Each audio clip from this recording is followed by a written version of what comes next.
Well, hey, this is Cherie with Access to Grind. I'm here in Eastern Oregon with Karin Comes Killing, and these guys are coming back from Studio 7 up in Seattle, Washington. They're hitting me up at, what, it's 11 o'clock at night on the way back to...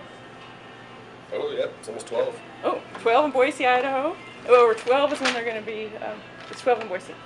Yeah. Oh, okay. Anyways, they're heading home, another 3 hours on the road. It's great of them to stop by here and do a quick interview.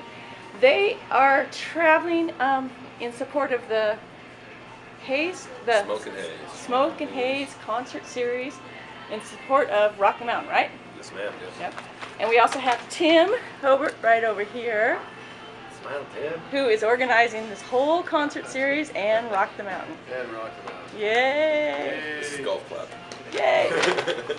So I guess what we'll start with is the question, how was last night? How was the show in Seattle?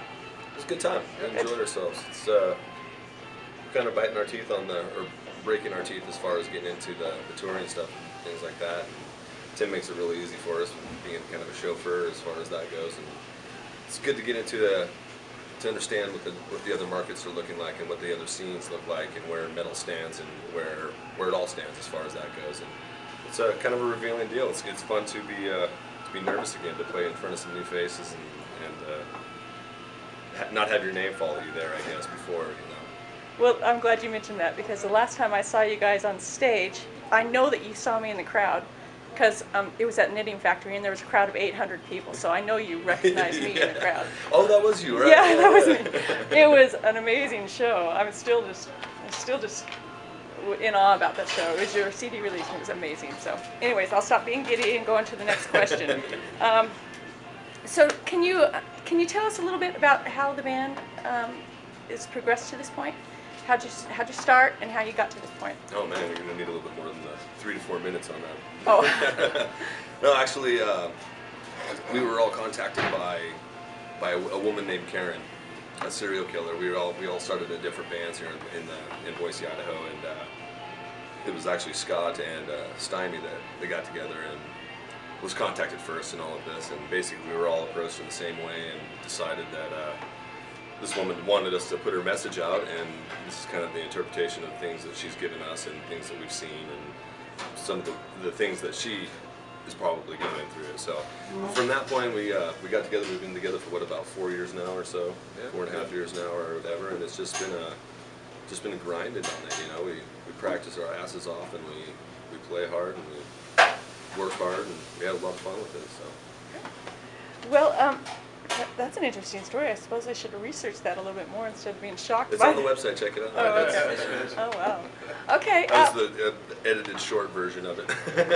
We like shocking you. Yeah, well, okay. So was that the October 2011 release? Was that your second release? That was our first CD. First release. That was our debut CD. Okay. All right. Debut. Yeah. Are you scared yet? Yeah, that was. Are you scared? Yeah, I remember that. All right. So what are the positive things that have happened to you guys lately? Last summer we opened up Mayhem, which was opening for Slayer and Anthrax, Slipknot. I mean, just about everybody we watched growing up and idolized since we were kids, which was a pretty neat deal.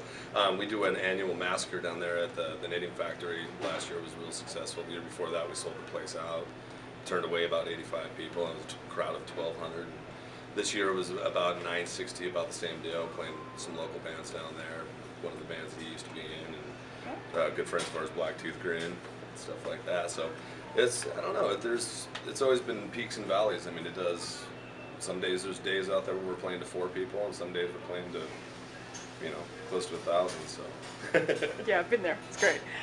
So tell me about the Boise scene. I mean, you guys, the Boise metal scene, I love. I get to have the opportunity to stand back and watch it from a distance. But I'd love to hear what you guys think about the Boise metal scene. It's definitely grown in the last 10 years, that's for sure. You know, before, 8-10 years ago, there was maybe a handful of bands doing what's going on right now, and there's 40 or 50 or maybe even more. So I mean, it's exploded down there. Metal is definitely thriving in Boise. Absolutely. Well, and that's one of the things you part of researching those other markets is that you can kind of see that as well, and it gives us an idea of where we're at as far as where, you know, our town is. And that, you know, that's what I was telling a lot of the guys last night that we were meeting some of the new people, is that, man, you got to get down there. You got to give it a shot. I mean, I don't think people even put it together that it could be that possible. Man, it is. Realize that people down there will actually show up. Absolutely. So, Yeah. I mean, yeah, it's pretty crazy down there. Yeah, I love Boise scene's great. Okay, so is there any local bands that you want to shout out to? Of course, Blacktooth Grand. I want to give a shout out to Christos. They're on tour right now. We a bunch of great musicians, and they're doing a pretty big, like, month-long tour. Young kids. Yeah, and I want to give them a shout out. They're doing good for themselves, and that's awesome. That's great. They're doing good for themselves in Boise, Idaho. Yeah, they are. Okay. So what are your favorite places to play now? I suppose it's Studio 7 now. That's on top of. That was a really definitely cool an venue. experience. I mean, it was definitely fun. Looking forward to playing venues all over the place. So we played Tony D's up there in Everett. What was that? About a year ago. Almost a year ago, and yeah, we had a great time up there too. So Good. Good. Anywhere. So, anywhere? So I think the first time I saw you guys was at Rock the Mountain, probably about 4 years ago. You guys playing again this year? yes, Oh, yes, ma'am. And are you playing any more of the concert series? I think we're doing a monkey business show or something a little bit later in that. June Yeah. 22nd. June 22nd. We're actually going to take a little bit of time off and see if we can't write some new stuff here for a Oh. little while, and then get back into it again towards the end of the summer and rock the mountain and that kind of stuff. So you might have a new song or two at Rock the Mountain? Rope. that's Oh, what great. that's what we're definitely shooting for. That's New cool. music, new music. Yeah. We're in progression with some new music already right now. Good. It's just a matter of tightening some things up. And when we play as much as we do, And making time. yeah, when we play as That's much as we do, it seems like we're always either rehearsing or just getting everything figured out. So Yeah. it's cool. I'm looking forward to it. So before we started the tape, Tim was telling me that you'll be opening up for somebody pretty good here in a few months over at the Knitting Factory. Who's that? Texas Hippie Coalition, Good. May 3rd. Yeah, May 3rd. Yeah. May 3rd. You also said on tape that if I contact you, you can give me a press pass. I heard you say that. Or maybe you didn't say it on tape, but now you did. So it's okay. Or you said it. I said it, yeah. Yeah. So what's the future? I mean, you talked a little bit about the short-term future, about taking some time down and then writing some songs and getting back to what's going to happen after that for Karin Comes Killing. This, This as much of this as we can do. touring. I want to make this a living. I want to do this. I don't want to work at the wood shop anymore. Yeah, that's good.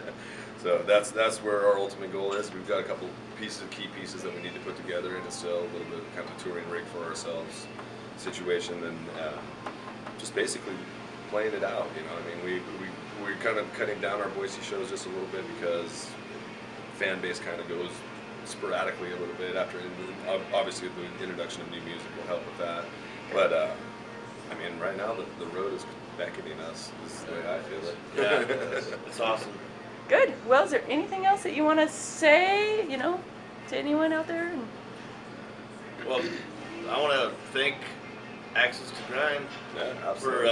wanting to take a few minutes to say hi to us and stuff. That's great. Yeah. Well, Of course, Tim Hobart, man, all rock now. Yeah, all that exactly, stuff. Tim. yeah, I can't wait. I cannot wait to be back there. And so, okay, well, then I will just turn this off. Tim, do you have anything to say, though, before I turn it off? Dude, Oh, Come our to Rock the fearless Mountain. later. come to Rock the Mountain. Yep, good. All right. Come Well, here at 8:30. all right. Well, thank you very much. I appreciate your time, and have a safe trip.